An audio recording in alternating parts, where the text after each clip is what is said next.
जिसने unexpectedly unknown person से शादी कर ली थी, वो भी सिर्फ इसलिए ताकि यहाँ पर वो अपने चाइल्ड को एक लीगल रिप्रेजेंटेटिव के नाम पर आगे बढ़ा सके। यानी कि अक्सर यहाँ पर इस कंट्री में चाइल्ड को स्कूल में एडमिशन तब मिला जाता है जब यहाँ पर उसके पास दोनों पेरेंट्स की मौजूदगी हो, यानी कि यहाँ पर मॉम की भी एंड साथ साथ डैड की भी।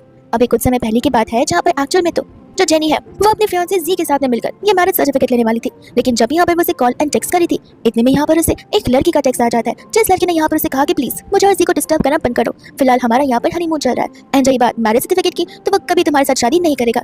जिसके बाद बेचारी यहाँ पर बहुत समय तक मैरिज ब्यूरो के बाहर खड़ी थी, ये सोचते हुए कि अचानक से सब कुछ उसकी जिंदगी में कैसे हो गया।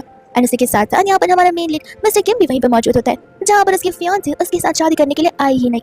एंड यहाँ पे किम को पता था कि अगर वो घर जाएगा तो घर वाले यहाँ पर कितने नाराज हो जाएंगे, इसलिए यहाँ पर उसने खुद सामने से जेनी को अप्रोच किया था, उसे सच्चाई बताई थी कि उसकी फियांसे भाग चुकी है और वो यहाँ पर है नहीं, लेकिन वो फिर भी शादी करना चाहता है। जेनी की भी मजबूरी होती है और यहाँ पर उसकी भी नीड्स होती है, जहाँ पर दोनों ने इक्वली डिसाइड कर शादी कर ही ली थी। जेनी यहाँ पर किम से कह रही होती कि माफ करना, मैं यहाँ पर तुम्हें जरा भी डिस्टर्ब नहीं करूंगी, मैंने ये सर्टिफिकेट सिर्फ अपने बच्चे के लिए लिया है, तुम अपनी लाइफ में अपनी नॉर्मल जिंदगी जी सकते हो, एंड कुछ प्रॉब्लम हो तो मुझे कॉल कर सकते हो। ऐसा बोलकर वहाँ से तो चली जाती है, लेकिन यहाँ पर उसने ना अपना फोन नंबर दिया था और ना ही यहाँ पर कुछ एड्रेस दिया होता है। किम में यहाँ पर उसे रोक नहीं पाती। सब यहाँ पर देखते गुगो जो कि अपने होटल में आया हुआ था इंस्पेक्शन के लिए, और साथ साथ अपने एक इंपॉर्टेंट प्रोजेक्ट का डिस्कशन करने के लिए भी। उस होटल का मैनेजर अपने सभी स्टाफ को वार्निंग दे देता है और अच्छे से सभी चीजें सिखा भी देता है कि प्रेसिडेंट आ रहे तो मेक श्योर करना उनके सामने छोटी सी भी गलती ना हो। एंड उनमें से एक स्टाफ यहाँ पर हमारी जेनी भी होती है। सभी स्टाफ काम पे लग जाते हैं। यहाँ पर किम की एंट्री अपने होटल में हो जाती है, जहाँ पर वो दूर से एक लड़की को देखता है एंड सोचता है कि आखिर ये मेरी न्यू वाइफ की तरह क्यों दिख रही है। हालांकि वो जेनी होती है, लेकिन वो तुरंत वहां से चली जाती है बिकॉज वो यहाँ वहाँ भाग कर काम जो कर रही थी। एंड यहाँ पर किम आ जाता है अपने प्राइवेट टेबल रूम में डिस्कशन करने के लिए।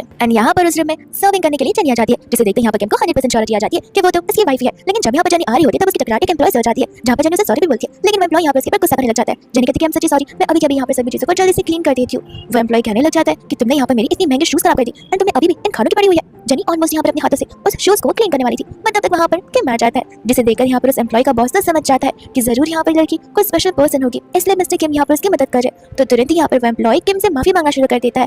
किम कहते हैं कि माफ करना, मैं तुम किसी गलत इंसान से माफी मांग रहे हो, तुम्हें माफी मुझसे नहीं बल्कि किसी और से मांगनी चाहिए। जहाँ पर वो एम्प्लॉय जेनी से भी माफी मांगने लग जाता है एंड कहता है कि आपको करने की कुछ जरूरत नहीं है, मैं सब कुछ क्लीन कर दूंगा, आपका शूज आपका ड्रेस भी। जेनी उसे मना कर देती है। किम कहने लग जाता है कि शुक्र मनाओ, मेरी वाइफ यहाँ पर बात का पतंग नहीं बनाना चाहती है, वो चीजों को लेट को करिए, तो मेक श्योर करना जो तुमने गिरा है वो तुम ढंग से क्लीन करके जाओ। जेनी यहाँ पर किम से सॉरी बोलती है कि उसकी वजह से यहाँ पर इतना फसाद क्रिएट हो गया। किम कहते कि नहीं, हस्बैंड एंड वाइफ के बीच में यहाँ पर थैंक यू सॉरी नहीं चलना चाहिए। ऐसा सुनकर वहाँ से वो चली जाती है अपना आगे का काम करने के लिए। वहीं दूसरे यहाँ पर जेनी का जब काम खत्म हो जाता है तो वो होटल से बाहर रुकी थी, कैब का इंतजार कर रही थी और यही सोच रही थी कि उसने तो एक बार भी यहाँ पर किम से शादी करने से पहले उसके बारे में पूछा ही नहीं और उसे किम की आइडेंटिटी के बारे में कुछ पता भी नहीं था। इतने में वहाँ पर किम आ जाता है जो कि कब से इसका इंतजार कर रहा था। वो उसे कहते हैं कि माफ करना, मैंने तो अपने आप को यहाँ पर तुम्हें इंट्रोड्यूस भी नहीं करवाया, जहाँ पर दोनों एक दूसरे को ग्रीट करते इंट्रोड्यूस करवाते हैं। किम कहते कि चलो